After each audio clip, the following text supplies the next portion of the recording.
Welcome to episode 5 of Prompt Me Podcast. I'm John Hancock along with Kendra Fair, and today we are talking with our very talented friend, Mr. Kurt Bestor. It would take a long time to go through all of the accomplishments and projects Kurt has worked on over the years. But let's just say he's an Emmy Award-winning composer, Grammy-nominated composer, who's worked on everything from 2 different Winter Olympics to film, television, video games, has put out dozens of albums, and is a great multi-instrumentalist and performer.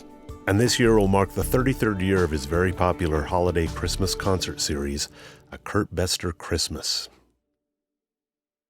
Okay, welcome to the Prompt Me Podcast. Kurt Bestor is in the house, literally. In the house. And what a house to be in, man. This is just oozing with art and music. Literally, yes. Thanks for coming all the way up. Kurt traveled 5 blocks to be here. If that. I am a lucky guy because not only am I good friends with these folks, I get to come up and we get to talk shop and we get to, it's a nice serendipity that we live close by. And we kind of do this naturally anyway. We just happen to have microphones in front of us today. I didn't even notice. I mean, that's not what that is. Sorry. So, a lot of times we like to start with, there's so many things to talk about. Just so the audience knows, we've known each other a long, long time. Right. There's lots of background. I was trying to figure out when we met. It was the 90s, obviously. And I can't remember when I started playing your Christmas shows. I was a keyboard player. Yeah. I think that was when I really got to know you. And then, of course, we find out that we're connected in other ways. We don't want to bore your audience with our history here, but, I found that my first wife was your teacher in junior high school. That sort of connection. But anyway, we happen to all be in the creative world, and we love, you and I are musicians. And my daughter now is a bit of a budding artist, so we got lots of reasons to keep hanging together. Yeah, I do. Well, Kurt and I both work in our home studios, and one of the first questions we start with usually is process and ritual. Mm-hmm. Like, I come down in the morning, usually with a cup of coffee, and just flip on the computer and start working in my pajamas. But I know a lot of creative people have a kind of a ritual or some starting point. I've heard people do everything like they have to sit at their exact desk and they have something sitting pointing at them that reminds them of something. Do you have anything like that, or you? I have this thing in my career that's called a deadline. And I don't have a luxury really of going through, some sort of namaste yoga or staring at something. I just have a deadline that scares me to death, and I got to sit down and create. So, but I've discovered that perspiration is kind of important for me to get to inspiration. So I really have to just start working. And the first little bit that I'm working on in the morning, sometimes it's not really great, but it just gets my brain going. And then it's almost like I put myself in auto drive, and then before I know it, I'm like cruising. But at that initial, just force yourself to do it. And for me, it's prompted by a deadline. Yeah. So that's kind of how I start. And it didn't used to be that way. When I was younger, I used to stay up really late. And I know you're kind of a late guy. I'm now turned into a morning guy. I find that my mornings are so creative. That's when I feel most creative. I don't feel very good after midnight anymore. Yeah. That's when you start, I know. But no, actually not as not much anymore. I'm the same way. Back then, I'm done. John's turning into a normal dad. I know. It happens to the best of us. Well, it's that carpool thing in the morning. So my ritual is that. Now, it depends what I'm working on. Sometimes if I'm working on a piece of music that is just mine, and it's a piano piece, I'll just start playing the piano. I just start playing.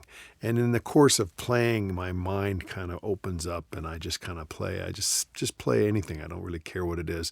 And then I start getting a direction, and that direction then becomes my piece. If I'm arranging music for somebody else, that's a little different. Sometimes today, later on, I have to write the greatest love of all. I have to do an arrangement of that song. Nice. I only laugh because I've done it twice before. Yeah. I have to do a new arrangement. So I'll usually get on YouTube and I'll listen to what other people have done with the very same song. not because I'm going to rip it off, but just I want to just see what they've done. And, I'll listen to the original version, Whitney Houston and so forth. So I guess it depends a little on the project. If I'm working on a movie or a visual project, I'll just watch the scene again and again and just kind of close my eyes and then imagine the music, watch it, imagine the music, watch it. Then I'll sit down and maybe play a little along with it and just play my feelings. So because I live in a world where I'm doing lots of different creative things in music, it really depends. My process changes depending on the project. That makes sense. And I think that's what happens, like you say, as a working musician when you're jumping from style to style. But if I were to, I know that a lot of your listeners might be, I don't know the word, hobbyists or just really they love music or they love art or they love writing. And I tell this all the time. I said, you can't really just prepare and then it comes down like in some orb from heaven, the creative thing you're looking for. It usually comes by picking up your paintbrush and just start slapping stuff on or just writing out couplets or, whatever your creative venture is, you just got to start doing it. Don't wait for it to descend with angels, Like you said, it's more perspiration to get going. But sometimes that happens. Sometimes angels bring me orbs. Right. There's that. If I leave the window propped open. Yeah, if I have chocolate chip cookies, they often come. I actually had a friend, Bevan, who would always leave his window open just a tiny bit so that the muse could come in. Oh, there you go. Just a little ritual that he had. I will tell you something interesting. That I don't know why that reminded me, but I discovered in music, and you can think of an analogy for other creative things, but less is more. I can take a little motif. In music, we use the term motif. I don't know what it is in other things, but it could be the same in, a palette that you use in art or something. And you establish that little palette you're going to use. You have those little notes you're going to use. Or maybe it's just orchestrated. And you go, I'm going to write for ukulele and tuba. And you just kind of develop, you less is more. And you can oftentimes be more creative in that space than if you just go, I'm just going to do anything that comes to me, Stravinsky said that there's an infinity between two notes, and he welcomed what's the word I'm looking for? Structure. He welcomed that, and he thought he could be more creative by having structure. Mm-hmm. So if you sit down, and think of that you're going to prepare a musical palette in front of you, just say, I'm going to write something that is in this kind of style, and it's only going to use these kind of musical colors. Right. And that then suddenly you can be creative. You don't feel overwhelmed by the entire world of creativity that you're hoping to tap into. Yeah. Parameters. Mm-hmm. Yeah. Parameters. And that's kind of come up a couple of times in our talks is frameworks. Yeah. And that until you frame something, it's not really a finished piece of art. Yeah. And you can sometimes start with that frame in mind, and that can make it a lot easier. And you can always blast outside. In fact, you probably should. Once you start with that framework, then you can suddenly say, "Ooh, I'm going to push these parameters now." Yeah. But you start with that frame. It's a skeleton, as it were. And I find that beginning creative people, sometimes they just sit there and wait for the flood of creative juices to flow over them, and then they're overwhelmed by it. Yeah. And it's just better to maybe just sit down and write. If you're a poet, just start with Roses Are Red, and then you'll get to Shakespeare down the line. Right. Right. And does it seem like, you write a ton of music, obviously, like you said, for deadlines, which is its own parameter. Yeah. Right. And also a client, if someone's hiring you, they're setting you a parameter. Right. It's this song and I like this style. Right. But you write a lot of your own stuff. Mm-hmm. But as I say this, I realize you probably have deadlines for that too. When you're prepping for your huge Christmas shows, there's a real deadline. Right. But, with your albums that aren't related to that, do those kind of get pushed off because there's not a deadline person waiting for you, or are you good at self-structuring for those things? I'm not. No, and I would say that because I've been writing music for so long. I've started writing for money in my junior year in high school, and I'm a lot down the road from then. So for 4 decades or so, I've been writing with deadlines. So that's kind of how I work. And if I don't have a deadline, I usually procrastinate until there's a deadline. Okay. But I write fast. I'll tell you one thing that I have to tell myself is you have to know when it's soup. That's my way of saying you need to know when it's done. Yeah.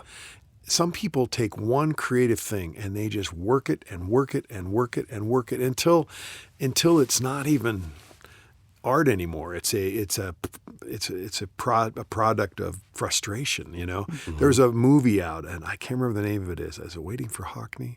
It's a movie about a guy. He decides he's going to paint a portrait with pencil. He's going to do sketches of Marilyn Monroe, and it's going to be the most perfect painting in the world. He takes those little Faber-Castell pencils and he sharpens the tips. Now, I don't know how sharp those tips come, but they come real sharp. He sharpened those. Then he puts on magnifying glass, and he would work on Marilyn Monroe's lips for 5 months, just her lips, doing little teeny points with a microscope. He had to hang his arm from a sling on the ceiling because he would work for 8 to 10 hours a day. Yeah. And he would just do this over and over again. And it took him, I want to say, 8 years to do this portrait. So you would expect for it to just blow you away, that you would just cry incessantly when you look upon it. Yeah. It's not that great. but my point is that at a certain point you just have to say, okay, I'm done, and move on. Yeah. And it's hard for people to do that sometimes, especially in the world. Now, I mean, an oil painter can only paint over the top of his painting so many times before it just looks like a bas relief or something. But in music, you can just start again and tune and do this and do that and do this, and then I've never been good at that. So I just say I'm done. I'm done with that, and that's as good as I could do. And I'm going to be better 2 years from now, but I'm not going to come back and redo it again. Right. And I think that's something I had to kind of tell myself because, but I will tell you, I'm not embarrassed by what I've done 20 years ago. I was just playing I'm going to do this concert right now, this Music in High Places concert that I'm doing, where I'm playing music that I haven't played for a while. And I'm not embarrassed by what I did 20 years ago, even though I know I'm a better composer now. No, I know your stuff from 20 years ago. It holds up. Well, thanks. It holds up very well. Well, I think that even whether you would or wouldn't have worked it over and over, your core structure was so solid. You could rearrange it a million different ways, I'm sure.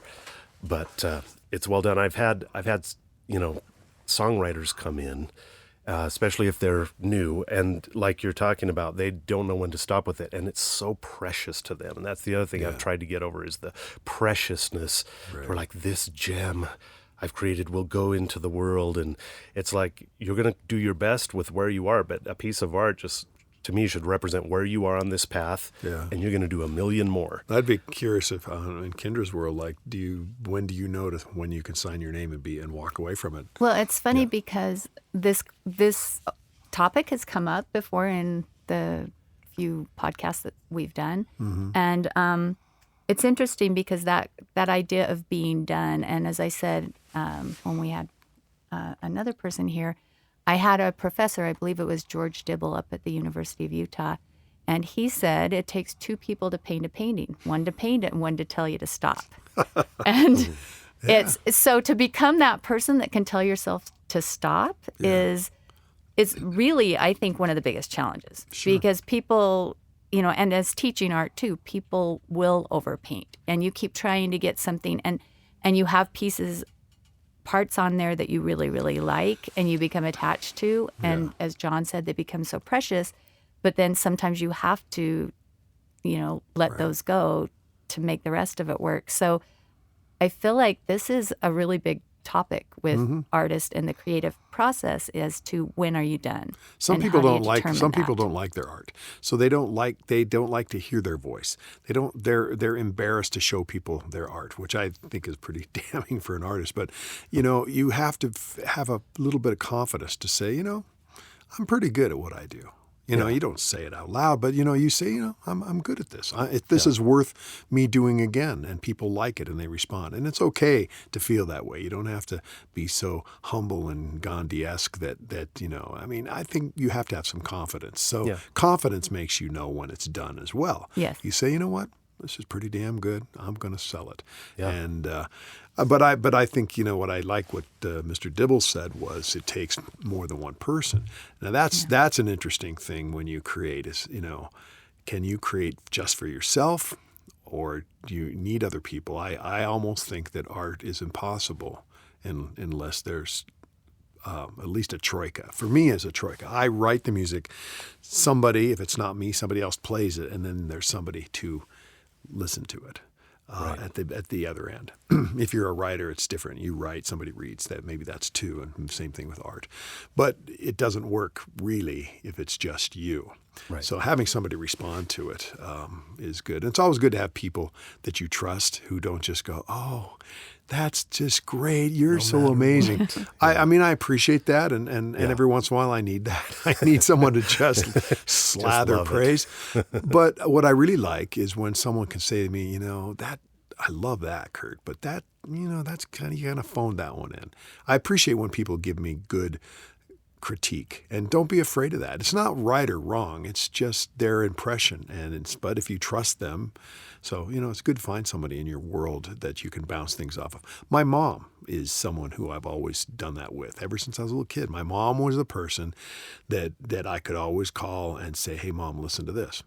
Now she was probably 90% praise with 10% critique, which is what she should be doing. yeah, which I kind of like. I kind of like that, Yeah. that ratio. But and my mom's 88 now. She's still kind of. I call her up and I'll play something, and it's nice to have that person to bounce things off. Then I've got people in the business like you, John. I mean, you've listened to some of my things. I've had you listen to things, and you give your impression. And I always appreciate the fact that you have advice, while at the same time, you go, "Wow, Kurt, that's kind of cool. You should put a little this on or that on or whatever." Right. Collaboration in art is great, and it's not always easy. Some people like to be monastic. They like to go into their dungeon and then come up with their finished thing. Yeah, and hope. But I think collaboration in art and creativity is great. Yeah. I think over the years, it's been interesting just how our business has changed. I've thought about that too, is you and I both are just our guys in our homes composing a lot, but it felt like a lot of the technology has made us even more alone in what we do. We used to be out at a studio with a band, and do you miss that, or do you feel you work about the same with or without that? I've never really been a guy that's been in a lot of bands. I did play in some bands in the 70s. I played in fact, the name of the bands. This will be a little aside. I played in a band called Sapphire. Oh, man. Can you tell that's the horn band out of the 70s? That's good. Can you see me in bell bottoms when I say the word Sapphire? Sapphire. West Wind was another one. That was in the 80s. A Mighty Wind. It was. But I haven't really played in that many groups. So I typically show up with my music already done. But I do love when I stand in front of an orchestra and they're playing my stuff, because there's still, even though I've written all their notes out, there is a collaboration there that I love. Yes. I was like, I hear the violin play my notes, and suddenly she's putting her feeling into it in a way that's more than the notes. And I just love that. I mean, oh my goodness, if I could tell you the most perfect experience for me is when I write a big orchestral piece, like I did this ballet, Secret Garden. And when I stood in front of the orchestra to record it, and I lowered my hands with my baton and heard my voice coming back at me played by 60 musicians. That is a drug. I mean, you can't do that in my little studio with playing a keyboard orchestra. But when all those people put their souls into my music, that's what keeps me coming back for more right there. Oh man, That's awesome. And I think that's what I meant, like the missing of that, being with, making music with other people, even if it is, I've hired a band for the day to come play these parts. And I will say, we started with the term process, and we've been talking about that a lot. But for me, one of the processes that I have to be careful to leave open is don't give your musicians too much. And especially like I'm going to be playing this weekend, for example, I'm going to be playing with a bass player and a guitar player. And I have a tendency to write too many things out, but I'm going to enjoy just writing enough out that they know what the song's supposed to be, and then letting them just kind of extemporize, because it's that type of music that it can live like that. It's kind of classical jazz. Yeah. And I have to be careful not to write everything out, to allow room for creativity to breathe. Especially with good players like you With have. good players, yeah. Well, anyway, so yeah, my process, this is the longest sentence of it, to kind of say what my process is, I sit in my little room and write music, but then going to be with the musicians is another part of the process, and allowing them to create with me. And then the last part is let the audience hear it, and they bring something to it as well. When I perform live, I'm actually performing with the audience. I never really thought too much about that, because it's like, no, they're sitting out there listening. But when you're really playing and collaborating and creating on stage, the audience is almost breathing with you, and you play to that. You feel like the audience, it's like everybody's going, and you just hold that note, and then everybody breathes at the same time. And there's, in my music, especially when I'm playing something kind of really beautiful or haunting, you feel the audience do that. So that's a cool collaborative thing that a lot of people don't think about that happens. Yeah. Yeah, I can vouch for that. Having sat on stage with you, that was one of my personal side thing.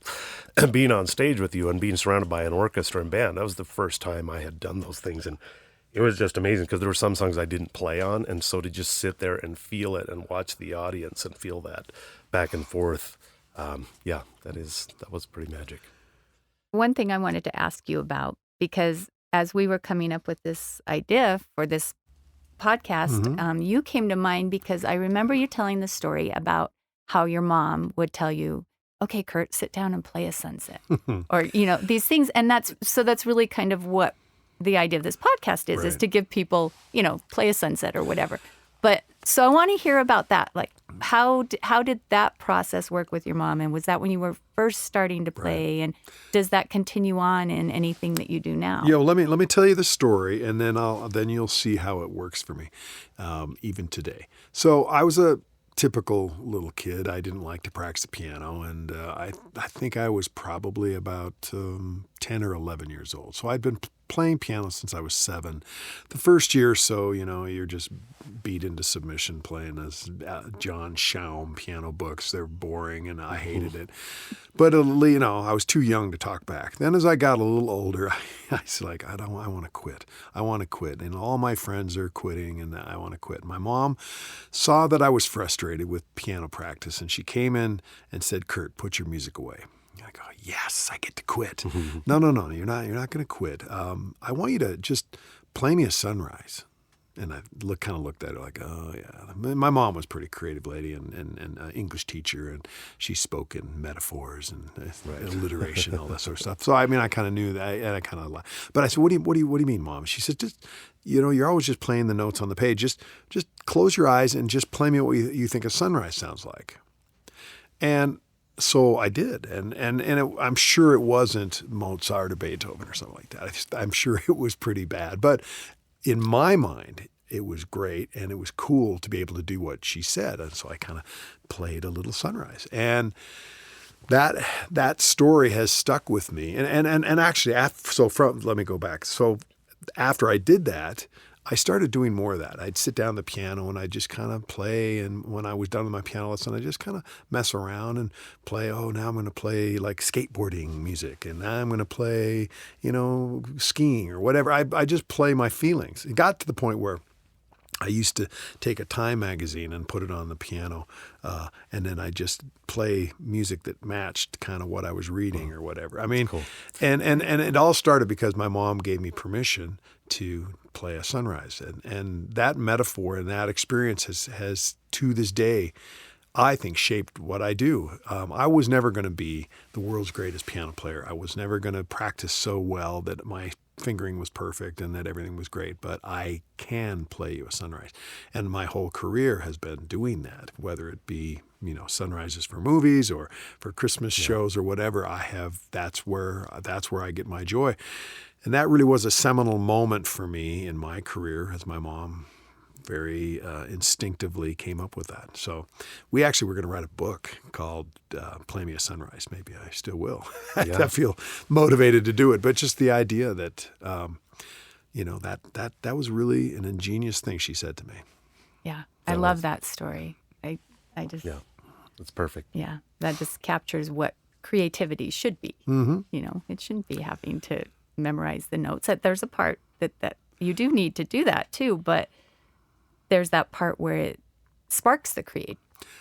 Yeah, and I actually, piece, Kendra, I actually now, when I tell people about it, I've come to this idea that there's the craft of your art and then there's the art.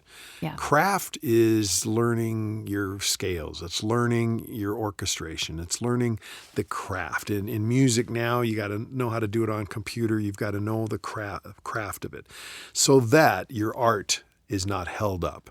If you're an artist, you've got to know techniques of art. You've got to make sure you know how to mix your paints. You've got to know what to do. There's a lot of craft to it so that your art can be unleashed and everything. If you're a writer, you've got to have the vocabulary. You've got to have read enough that you can have it in your data bank and you can push it out. So I tell people, always make sure your craft is at the highest level. Don't ever stop honing your craft, because your creativity that's in your mind, that thing that's in there that probably was there before you even had craft. I have a little daughter who does really well with art, and so I'm constantly giving her lessons and having her look at things so that her craft doesn't get in the way of that little imagination, because that imagination is the real genius that's going to come out. So that's a little advice that I give people, and I give myself. Make sure my craft is at the highest level. Yeah, because I think if you don't find that balance, if you don't do enough of the craft, because I think sometimes people will avoid the craft because, well, it's hard and it's boring a lot of times. But it's easy to say, well, I'm an artist, and that's not who. I don't need that.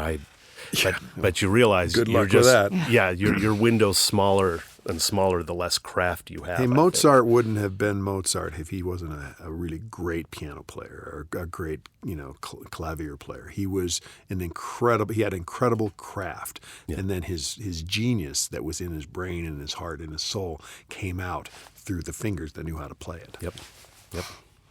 That's awesome.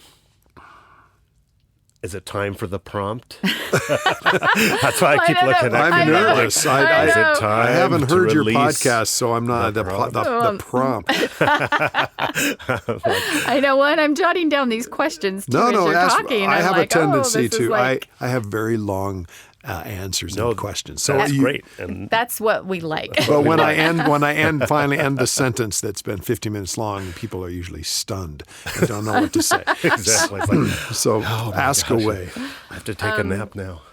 So we had this conversation in my art class last night with my adult artist, and one of my students is having her first solo show, and so we got in this conversation about how much do you tell people about the piece? How much do you let the piece just live it on its own and let people put their own meanings to that? So I was just curious about that with music. Like, how much do you feel like is, important to let it have its own life once it leaves, and how much? I'm probably one of the things that I guess I'm known for is telling stories and telling jokes and having my repartee with the audience. So I have a tendency to tell them what I was thinking about when I wrote the song. That said, if they listen to it on their own and they're out jogging or walking or in the garden listening to my music, I hope that they'll just feel free to do whatever they want. Since my music is instrumental, it can be interpreted different ways. But I oftentimes in concert will say, this is about skiing. And then so that's my own personal thing. But I do enjoy interpreting my own. When I look at art, when I listen to music, sometimes I just like to feel what I want to feel. And I don't want to be told that it's wrong to feel that way. I don't think anybody would ever say that, but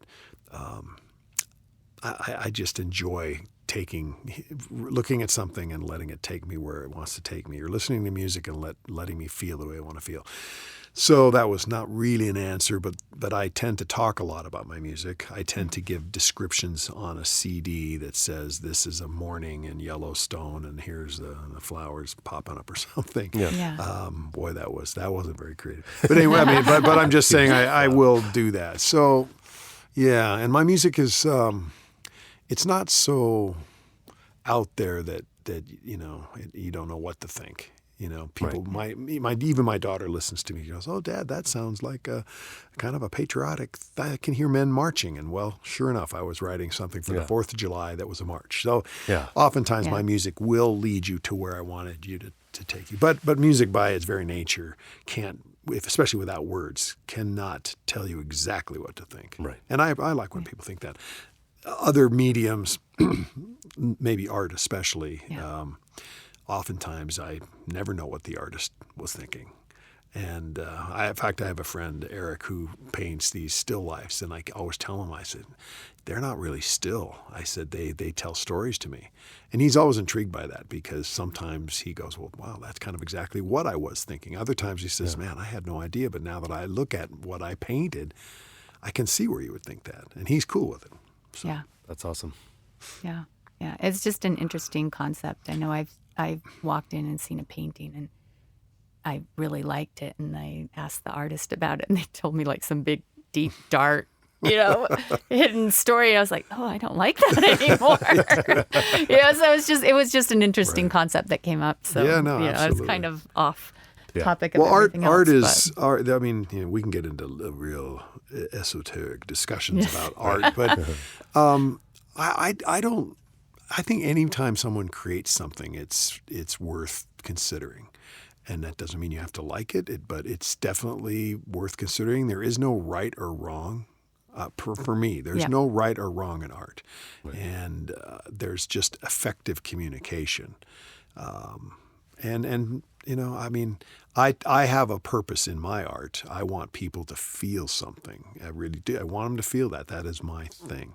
Other people musicians, especially some of the real contemporary avant-garde guys, they don't deal with feelings. They don't want feelings. Or if they do, they want them to be random feelings. They say, there was a composer once that he said, I don't want to put dynamics in my music. Because I don't want people to play it the same way. I don't want it to sound the same. I want it to be different every time. And I looked at his music, and he did have dynamics. And he said, oh, yeah, I just change them every time I perform it. Sometimes it's a forte, meaning loud. Other times it's soft. But that's his thing. And it's John Cage, a famous composer, once wrote a song called 4 minutes, 11 seconds. And you guys are shaking your heads. You know what I'm talking about, but your audience may not. So the piano player comes out, takes his music, puts it on the music, and there are no notes. He just puts it out there. It's blank, and he has a timer. And for 4 minutes and 11 seconds, he sits at the piano and does nothing. Yeah. And when the song's over, and at 4 minutes, 11 seconds, he stands up and takes a bow. And people go, well, what in the world? What is that art? What kind of creation is that? Yeah. And he said, for that 4 minutes and 11 seconds, I want you to hear the siren outside the theater. I want you to hear your own heartbeat. I want you to hear the air conditioner. I want you to hear people coughing. I want you to just be so in tune with everything around you. Now, I still think it's a little bit like the Emperor's New Music. It's a cutesy idea, but the guy won he's won a lot of awards for his music. It's not my communication, but he's communicated something. So there is no right or wrong. There is no good or bad except in the ear of the beholder. When a person puts their creation out there, it's their creation, end of story. If nobody likes it, it's still their creation. And, but if the idea is that you want to communicate something, or you want to sell something, or you want to please your client that you're creating something for, then there is a right or wrong. And in a way, there is, because you're not effective or you didn't please the client. But I always tell people, I said, don't wait to show people your creation until everybody loves it, because somebody's always going to not like it. Right. Even the piece that I'm most known for probably is a song called "Prayer of the Children," and it's sung all over the world. And I look at I'll look at YouTube videos, and there'll be like 1,000 likes, and then there'll be some dislikes, and it's like. Yeah. Really? What do you dislike? You don't like me? Anyway, that's another topic. Okay, it's probably a good time to come to the prompt. Do you have like a little musical thing that you've creted for the prompt? Not that there's some? Oh man, that would be funny, like a game show. Now it's time for. No, what you should do, you know those reality shows where they. Where they go, so you think what's that? The dance show. So you think you can dance? No, the other, not that one. The other one. The Dancing with the Stars. Dancing with Stars. When they decide the audience is voted out, and they have that music that plays. That ding, ding, ding, ding, it's like this pulsating. Yeah. It's now time for the prompt. Dude, you just did it. And then you sit there and the audience is waiting. What's it going to be? What's it going to be? It could be anything. No one knows. I think you just voiced it over for us. No, Thank you. but we'll play that every time. It'll be Kurt Bestor's voice. Now, I know your listeners know what for. this prompt thing is, but you need to explain it to me. What am I doing? So the idea is that sometimes people need a prompt to create something. So, for instance, I still do teach kids art. And for a long time, the first 10 minutes of class, I'd have them do what was called imagination drawing. And some kids loved that. They just went off and they drew whatever. There was no rules. You draw anything you want for 10 minutes. And some just sat there staring in space. Like they had no idea what to do. And, they'd get really frustrated. So what I started doing was writing a prompt on the board. So they would come in and I'd say, okay, the first 10 minutes of class, this is your time to do whatever you want. Here's your prompt. You can take that in any way that you want and just start drawing. And so, I'd put, on a long summer day or something like that. And then all of a sudden they would I'd get all kinds of different drawings, popsicles or playing in a park or whatever. But so the idea with this is to leave our listeners with some sort of a prompt that they can take out into the world, and whether they just daydream with it, whether they just take that and think about, oh, wow, that could be this or that or whatever. Or ideally, they create, a poem or a painting or a song or a dance. Okay.